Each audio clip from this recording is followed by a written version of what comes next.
আর বারুইপুরের নাবালিকা যৌন নির্যাতন খুন, আর তাতে প্রধান অভিযুক্ত, মূল অভিযুক্ত আনন্দ সর্দার গ্রেফতার হলো। এই আনন্দ সর্দারের নামই আরো এক অভিযুক্তের মুখে শোনা গিয়েছিল গতকাল। 3 জন গ্রেফতার হলো 24 ঘন্টার মধ্যেই অ্যাকশন। 24 ঘন্টার মধ্যে অ্যাকশন এই আনন্দ সর্দারকে এবং আরো যে 2 জন গ্রেফতার হয়েছে, অর্থাৎ মোট 3 জন গ্রেফতার হয়েছে। তাদের পরিচয়ে কি জানা যাচ্ছে? তারা কি দুষ্কৃতী? আগে থেকেই কি তাদের নামে প্রচুর অপরাধ জনিত কোনো অভিযোগ ছিল অর্পণ? দেখো আন্দা, যারা গ্রেপ্তার হয়েছে তারা প্রত্যেকেই এলাকায় বলা যেতে পারে যে মদ্যপ বলেই পরিচিত। বিভিন্ন নেশাগ্রস্ত অবস্থায় তাকে সাধারণ মানুষ দেখত। এই যে প্রধান অভিযুক্ত, সে পেশায় 4 চাকার ড্রাইভার এবং সে বিভিন্ন সময় বিভিন্ন গাড়ি চালাতে যেত। এবং যে গতকাল যার গণপিটুনিতে যার মৃত্যু হয়েছে, চন্দ্র এলাকায় অটো ড্রাইভার। এই অটোতে করেই, যেটা পুলিশ মনে করছে যে এই অটোতে করেই ওই নাবালিকাকে তুলে নিয়ে যাওয়া হয়েছিল, সেটাই এবং সেই এলাকার মানুষজন তেমনটাই অভিযোগ করেছেন। এবং যারা আরও সকালবেলা যে দিবাকরকে গ্রেপ্তার করা হয় এবং প্রভাস, এরা প্রত্যেকেই একসঙ্গে ঘোরাঘুরি করত এবং এলাকায় তাদের প্রিভিয়াস রেকর্ড থানায় যদিও না থাকলেও কিন্তু এলাকায় মদ্যপ হিসেবে পরিচিত। এবং এরা মদ্যপ অবস্থায় এই ঘটনা ঘটিয়েছে বলেই প্রাথমিকভাবে মনে করা হচ্ছে। এর পিছনে কি কি কারণ রয়েছে, কেন নাবালিকাকে টার্গেট করা হলো, সেটাই এখন তদন্তকারীদের রহস্য উন্মোচনের পালা। যদিও একেবারে মদ্যপ বিকারগ্রস্ত এরা, এবং সেই কারণে এরকম নারকীয় ঘটনা ঘটাতে পারলো। আমি যেটা বলছিলাম যে আরো এক অভিযুক্ত, তাকে ধৃত, তার মুখেই শোনা গিয়েছিল এই আনন্দ সর্দারের নাম।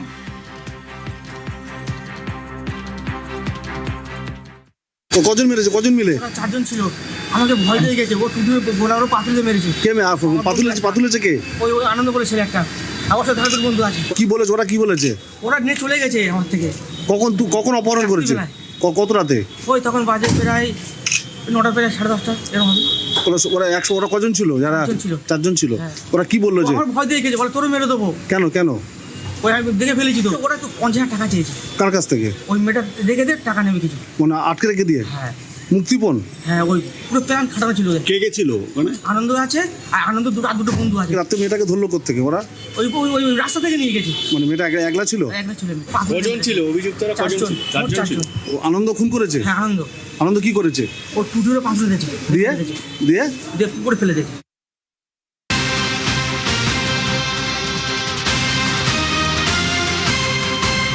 কড়া হুঁশিয়ারি শুভেন্দু অধিকারীর।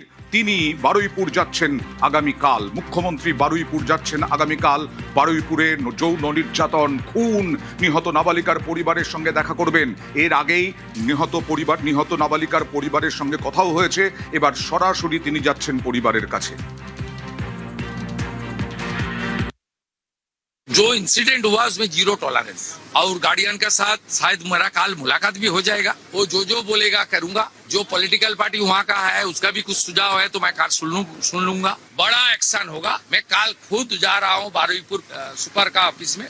जो मिसिंग डायरी का बाद पुलिस का, लोकल पुलिस का भी क्या रोल है, उस भी असेसमेंट होगा। पुलिस ऑफिसर का कुछ आपका इरेस्पॉन्सिबिलिटी मिलेगा तो उसका दर्जा दिखाने का काम भी पुलिस मंत्री करेगा। एकदम नो कॉम्प्रोमाइज। বারুইপুর কাণ্ডে 0 টলারেন্স।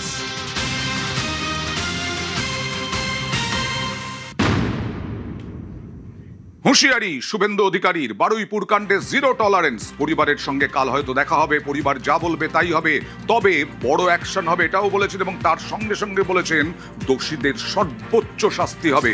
শামসেরগঞ্জ, বেলডাঙ্গার সঙ্গেও তিনি মিল পাচ্ছেন, একথাও বলেছেন মুখ্যমন্ত্রী। তদন্ত চলছে, কাউকে ছাড়া হবে না।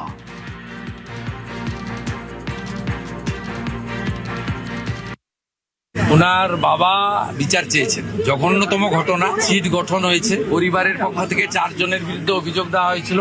2 জনকে গ্রেপ্তার করা হয়েছে, 3 জনকে ডিটেন্ট করা হয়েছে, যাদের সঙ্গে পলাতক 2 আসামির ফোনে কথোপকথন পেয়েছে পুলিশ। আইজির নেতৃত্বে পুলিশ, এসটিএফ সবাই কাজ করছেন। ওনার পরিবার যা যা চেয়েছেন সরকারের কাছে সেই কাজ সরকার করছে। মোট 4টি মামলা হয়েছে। একটি এই জঘন্যতম অপরাধের মামলা ছাড়া আরো 3টি মামলা হয়েছে, যেটা মব লিঞ্চিং হয়েছে। এর পিছনে একটা কমিউনাল অ্যাঙ্গেল ছিল। রেল লাইনে যেভাবে রেলপথকে উপড়ানো হয়েছে আমাদের অতীত ইতিহাস মনে পড়ছে। 2019-এর সিএ বিরোধী আন্দোলন বা কিছুদিন আগে ওয়াকফ অ্যামেন্ডমেন্ট বিরোধী আন্দোলন। দ্বিতীয় হচ্ছে সিআরপিএফ এর 2 জন জওয়ান আহত হয়েছেন, একটা পুলিশের গাড়িকে জ্বালানো হয়েছে। প্রথমটার তো বিচার দেব, ক্যাপিটাল পানিশমেন্ট দেব, ওর বাবা যা যা চেয়েছে সব করবে মুখ্যমন্ত্রী। হাতে সাথেই ফোনে কথা বলেছি, তো আমি খুশি যে ওনারা আমার আস্থা রেখেছেন। বাকি 3টে বিষয় যারা যুক্ত, যারা অতৃপ্ত আত্মা, ভোটে হেরে যারা ঘরে ঢুকে গেছিলেন, এই 3 জন মিলে এই যে 3টে কাণ্ড করেছে না, এদেরকেও কিন্তু ভুগতে হবে। এমন ভোগাবো বুঝতে পারবেন।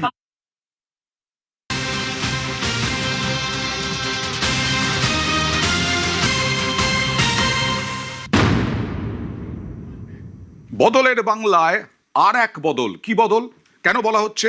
দেখুন, বিনা বাধায় বিরোধীরা বারুইপুরে গিয়েছেন, পরিবারের সঙ্গে দেখা করেছেন।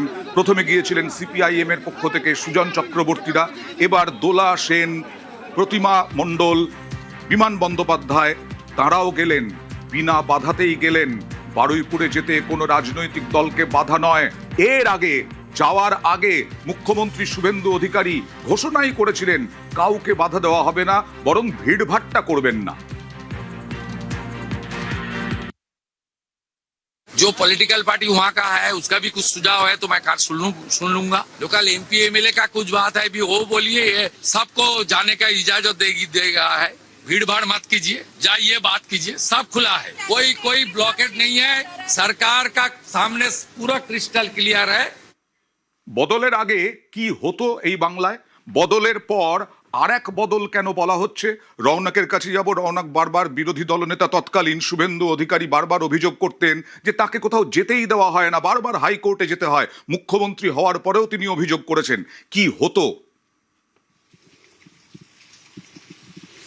দেখো, একেবারেই তৎকালীন তৃণমূল সরকার থাকাকালীন শুভেন্দু অধিকারীকে কোনো জায়গায় যেতে দেওয়া হতো না। সেই চিত্র আমরা দেখতে পেতাম এবং বিভিন্ন জায়গায় পুলিশি বাধার সম্মুখীন হতে হতো। বিভিন্ন জায়গায়, একাধিক জায়গায় তাকে আটকে দেওয়া হতো। এবং এবারে দেখা গেল যখন এই তৃণমূল কংগ্রেসের যারা প্রতিনিধি দল এই বারুইপুরে নির্যাতিতার পরিবারের সঙ্গে দেখা করতে আসেন, কার্যত কোনো বাধা দেওয়া হয় না। একেবারে কালীঘাটে মমতা বন্দ্যোপাধ্যায় বাড়ি থেকে তারা বেরোন এবং সোজা বারুইপুরে যেখানে এই ঘটনা ঘটেছে সেখানে তারা দেখা করতে আসেন। কোনো জায়গায় কিন্তু কোনো রকম পুলিশের বাধা দেওয়া হয় না এবং এখানে এসে তারা স্থানীয়দের সঙ্গে কথা বলেন।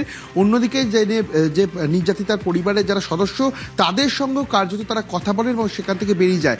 পূর্বোত্তর সরকারে দেখা গেছিল যখন বিরোধী দলনেতারা এখানে আসতেন বা কোনো জায়গায় এরকম ধরনের ঘটনা ঘটতো, তারপরে যখনই তাদের দেখা করতে আসতেন বা পরিবারের সঙ্গে দেখা করতে আসতেন, একাধিক জায়গায় তাদেরকে বাধা দেওয়া হতো এবং বাধার সম্মুখীন হতে হতো। এবারে চিত্রটা কার্যত ভিন্ন। সোজা কালীঘাটের মমতা বন্দ্যোপাধ্যায় বাড়ি থেকে এই বারুইপুরে কোনো জায়গায় কিন্তু তাদেরকে বাধা দেওয়া হয়নি। বেশ,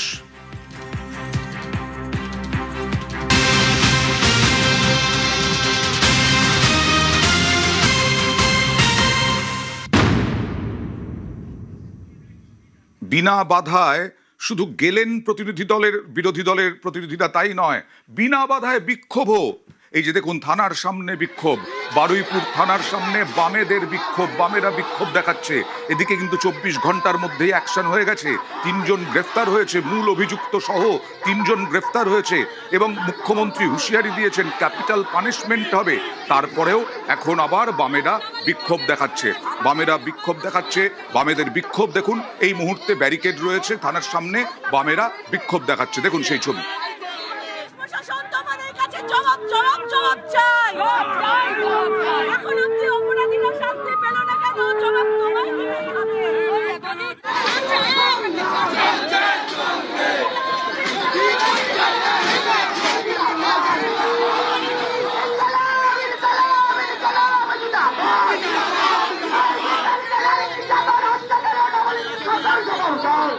সরাসরি চলে যাব প্রতিনিধি অর্পণের কাছে। অর্পণ, তারা স্লোগান দিচ্ছেন যে অপরাধীরা এখনো পর্যন্ত শাস্তি পেল না কেন, জবাব তোমায় দিতেই হবে। ইতিমধ্যেই 3 জন গ্রেফতার হয়ে গেছে, মূল অভিযুক্ত আনন্দ সর্দার সহ।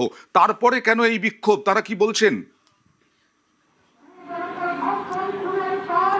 দেখো আমরা শুধু বিক্ষোভ নয়, এই মুহূর্তে তোমাকে ছবি দেখাবো যে গোপাল রয়েছে, গোপাল ছবি দেখাবে। এই মুহূর্তে তারা বারুইপুরের যে কুলপি রোড, সেই রোড অবরোধ করে তারা অবরুদ্ধ করে তারা এখানে বিক্ষোভ প্রদর্শন করছেন। তুমি দেখতেই পাচ্ছ যে বিশাল পুলিশ বাহিনী মোতায়েন করা রয়েছে যেন কোনো রকম অপ্রীতিকর ঘটনা ঘটে, এবং যারা সমস্ত রাজনৈতিক দল তারা তাদের মত তারা দিতে পারে এবং তারা তাদের যে বক্তব্য সেই বক্তব্য যেন তারা পেশ করতে পারে। আর সেই কারণেই কিন্তু পুলিশের পক্ষ থেকে ব্যারিকেড করা হয়েছে ঠিকই, কিন্তু কোনো রকম বাধা দেওয়া হয়নি। তাদের একটাই বক্তব্য, যারা অপরাধী এবং বেশ কয়েকটি, তুমি জানবে যে বিরোধী আসনে থাকলে যে অভিযোগগুলো আনতে হয়, বিরোধী আসনে থাকতে গেলে বা টিকে থাকতে গেলে যে অভিযোগগুলো আনার, এখানে কিন্তু সেই অভিযোগই দেখা গেল। কারণ তারা বলল তাদের যে স্লোগান, সেই স্লোগান দেখা গিয়েছিল আরজি করের ঘটনায় যে জাস্টিস ফর আরজি কর, জাস্টিস ফর অভয়া, তেমনই কিন্তু এখানে সেই স্লোগানেও কিন্তু ঠিকই তারা বিচার চাইতেই পারেন, কিন্তু বিচার চাইতে তো সময় লাগবে, কারণ গ্রেফতার করা হয়েছে, এরপরে আদালতে তোলা হবে, আদালত হেফাজত দেবে, পুলিশ হেফাজত নিশ্চয়ই পুলিশ চাইবে, পুলিশ হেফাজত দেবে, তারপরে যেটা ক্যাপিটাল পানিশমেন্টের কথা বারবার হুঁশিয়ারি দিচ্ছেন মুখ্যমন্ত্রী, তারপরে আস্তে আস্তে আইন মারফত সেই ব্যবস্থা পদক্ষেপ কি হয় সেটার দিকে নজর থাকবে। তবে এই মুহূর্তে কুলপি রোড অবরোধ করেছেন বামেরা। হ্যাঁ অর্পণ, আপডেট।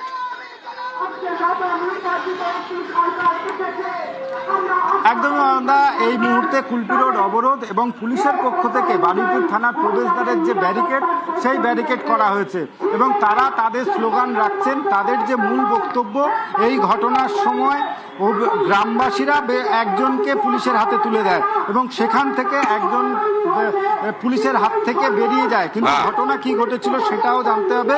যে ক্যাম্পে তাকে রাখা হয়েছিল, সেই ক্যাম্পে যে একজন কনস্টেবল ছিল, সেই সময় একটি মব যায় এবং সেখানে গিয়ে তারা ভাঙচুর শুরু করে। আর সেই সুযোগকে কাজে লাগিয়েই এই যে মূল অভিযুক্ত, সে সেখান থেকে পালিয়ে যায় এবং এই ঘটনার জনরোষ গিয়ে পড়ে। গতকাল দেখেছো নিশ্চয়ই, কেন্দ্রীয় বাহিনীকে লক্ষ্য করে পর্যন্ত দেখা যাক কতক্ষণ পুলিশ এই অবরোধ করতে দেয়, কারণ অবরোধ করলে পরে সাধারণ মানুষ সমস্যায় পড়বেন। আজকে সপ্তাহের প্রথম দিন।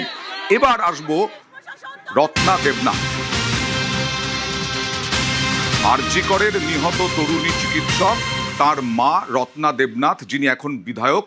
তিনি তো আগের মুখ্যমন্ত্রীকে বলছেন আক্রমণ করছেন, তিনি বিচার চাইছেন এই ঘটনার, কিন্তু তিনি বলছেন যে যদি এখনকার মতো তৎপর হতো তখন তৎকালীন সরকার, তৎকালীন প্রশাসন, তাহলে তিনিও বিচার পেতেন, তাহলে এইভাবে সঙ্গে সঙ্গে অপরাধীরা গ্রেফতার হতো।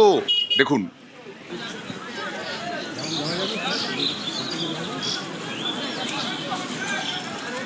প্রাক্তন মুখ্যমন্ত্রী যিনি ছিলেন তিনি স্বাস্থ্যমন্ত্রীও ছিলেন, আর আমার মেয়েও স্বাস্থ্য দপ্তরের কর্মী ছিল। তিনি যদি আমার মেয়ের বিচারে এখনকার যিনি মুখ্যমন্ত্রী তার মতো তৎপর হতেন, আমি তো ন্যায় পেয়ে যেতাম, বিচার পেয়ে যেতাম। তিনি অপরাধীদের মাথায় হাত রেখেছেন আর আমাদের টাকা দেওয়ার চেষ্টা করেছেন। উনি আমাদের মেয়ের ক্ষেত্রে নয়, প্রত্যেকটা ক্ষেত্রে ওনার সরকারে থাকাকালীন উনি এগুলোই করতেন।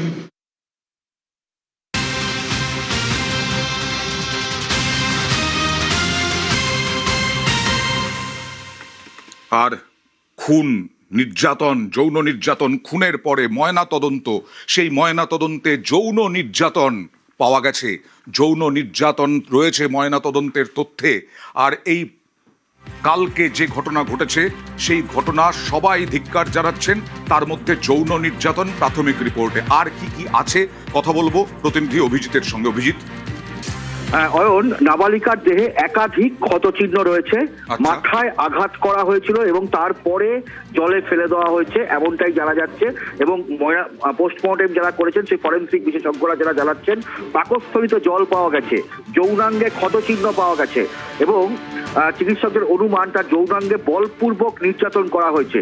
এবং তারপরে এই নাবালিকার মাথায় যে ক্ষতচিহ্ন রয়েছে সেটা দেখে মনে করা হচ্ছে কোনো জায়গায় ঠুকে দেওয়ার ফলে বা ভারী কোনো বস্তু দিয়ে আঘাত করার ফলেই ওই ক্ষতচিহ্ন হয়েছে। এবং একই সঙ্গে শরীরের বিভিন্ন অংশে আঁচড় এবং কামড়ের দাগ রয়েছে, কাঁধে, কোমরে, হাতে, এই 3 জায়গায় মূলত আঁচড় কামড়ের দাগ রয়েছে।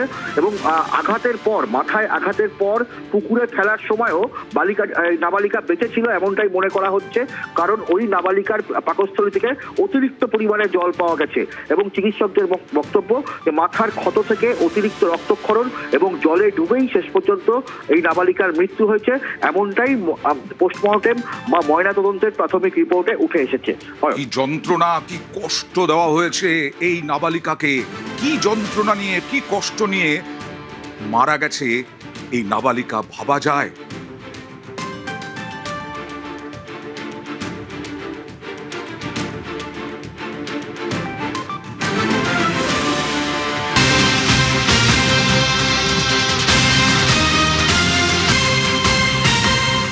আর তখনও জানে না নাবালিকা তার জন্য কি অপেক্ষা করছে, কি যন্ত্রণা, কি নির্যাতন অপেক্ষা করছে।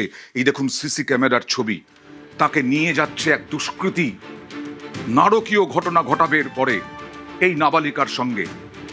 জিরো টলারেন্স বলছেন মুখ্যমন্ত্রী, এর উপযুক্ত সর্বোচ্চ শাস্তি হওয়া উচিত। সবাই চাইছেন, সরাসরি চলে যাব অর্পণের সঙ্গে কথা বলবো। অর্পণ, এই যে নিয়ে যাচ্ছে কে, এই কি আনন্দ সর্দার?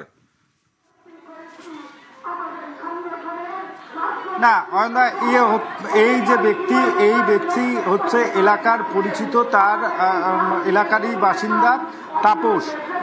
প্রথমে তাকে নিয়ে যাওয়া হয় এবং তাকে বলা হয় যে পরিবারের সদস্য, সম্ভবত তার ভাই বা তার পরিবারের কেউ তাকে ডেকেছে, এমনটাই পুলিশের কাছে সে স্বীকারোক্তি দিয়েছে এবং এখান থেকে নিয়ে গিয়ে সে আনন্দর হাতে তুলে দেয়, এমনটাই বয়ান দিয়েছে পুলিশের কাছে। এবং পুলিশের কাছে সে স্বীকার করেছে যে তাকে হাত এবং পা বেঁধে বাগানের মধ্যে বেশ কিছুক্ষণ ফেলে দেওয়া হয়। বাগানের মধ্যে যখন তাকে ফেলে রাখা হয়, তারপরেও সেখানে বসে এই চারজন তারা মদ্যপান করেছে। অন্ধা, তুমি ভাবতে পারছো 12 বছরের একটি শিশু, তাকে নিয়ে গিয়ে রাস্তায় তাকে তাহলে তুলে নিয়ে যাওয়া হলো এবং হাত পা বেঁধে তারা মদ্যপান করতে বসলো। কতটা নৃশংস হলে এই ঘটনা ঘটা যায়? অভিজিৎ যেটা জানাচ্ছিল, তার শরীরের একাধিক আঘাতের চিহ্ন রয়েছে এবং গতকাল যখন দেহ উদ্ধার হয় আমরা দেখেছি তার শরীরের একাধিক জায়গায় কামড়ের দাগ রয়েছে। পুলিশ যেটা মনে করছে যে যারাই এই ঘটনা ঘটিয়েছে, যে এর সঙ্গে ছিল, বিকৃত কাম বাসনা তাদের একেবারে বিকৃত কাম, সঙ্গে যন্ত্রণা দেওয়া, কষ্ট দেওয়া, ভয়ঙ্কর নারকীয়। আর বাবার সাথে গতকালই কথা হয়েছিল নিহত নাবালিকার বাবার সঙ্গে মুখ্যমন্ত্রীর কথা। গতকাল কি বলেছিলেন দেখুন। সিএম এর সঙ্গে আমার সব কথা হয়েছে, টোটাল আমি ফাঁসির দাবি করেছি এদের সঙ্গে। মুখ্যমন্ত্রী মঙ্গলবার দিন ভবানী ভবনে যেতে বলেছে, ওখানে বসে যা দাবি করব, যেটা বলবো সেটাই উনি করে দেবে বলেছে। সব রকম সহযোগিতা আমাদের করবে। এই যে 24 ঘন্টাতে অ্যাকশন, দোষীদের রেয়াত নয়, আগেই বুঝিয়ে দিয়েছে পুলিশ। কালকে মাইকিং করেই বুঝিয়ে দেওয়া হয়েছে। আর আজকে 24 ঘন্টার মধ্যেই মূল অভিযুক্ত 3 জন মূল অভিযুক্ত আনন্দ সর্দার এবং আরো 2 জন গ্রেফতার।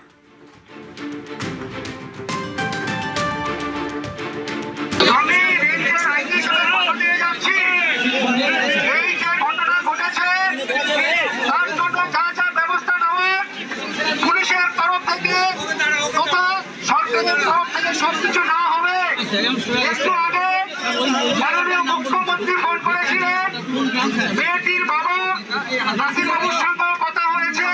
সরকারের তরফ থেকে, পুলিশের তরফ থেকে যত রকম